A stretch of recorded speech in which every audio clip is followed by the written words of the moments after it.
With each dawn, they faced the reality of their mission. Daylight raids on enemy targets in occupied Europe and Germany. We usually were wakened very early in the morning, depending on what time takeoff was, but it was not unusual to get up at 1:30 or 2 o'clock to be ready to take off at dawn. Until 1944, they flew without fighter escort and suffered appalling losses. Crews stood a 1 in 3 chance of survival.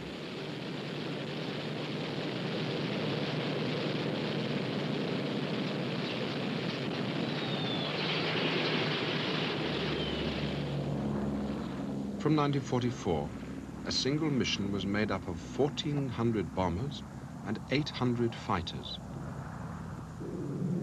My job was a bombardier, and I was lead bombardier for most of my 2 tours. And my job was to make sure that the bomb sight worked properly and that we dropped the bombs squarely on the target.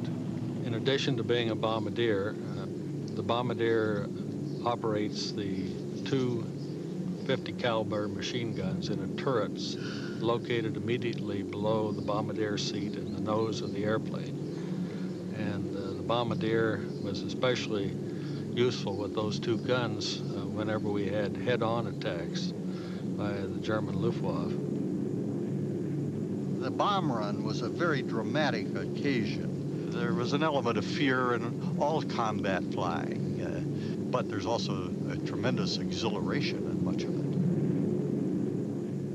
The flak over many targets, such as Berlin or Mersburg or places like that, could really keep your attention focused on what was going on right around your aircraft. And such as the day we were following along on a target, and the group ahead of us, I saw an airplane have both wings blown off. And I really kind of lost touch with what was going on, because that was a very upsetting experience. I realized when later on that I made no records of anything going on at that time. I had no idea what happened. My whole attention was focused on that one airplane ahead of us. There was nobody I knew. I don't know what group it was, but to watch that fuselage spiraling down to the ground, and you knew that no one was going to escape from it, it really got to you. This happened to somebody else.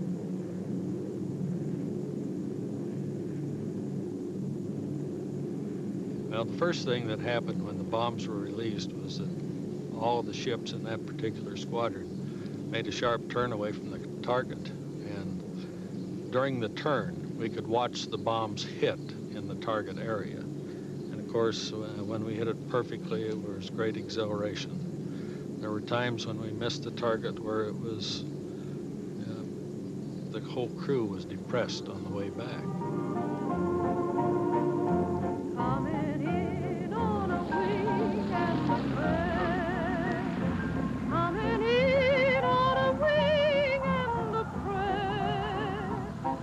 We'd watch these planes come in, and there would be one almighty bang in the locality.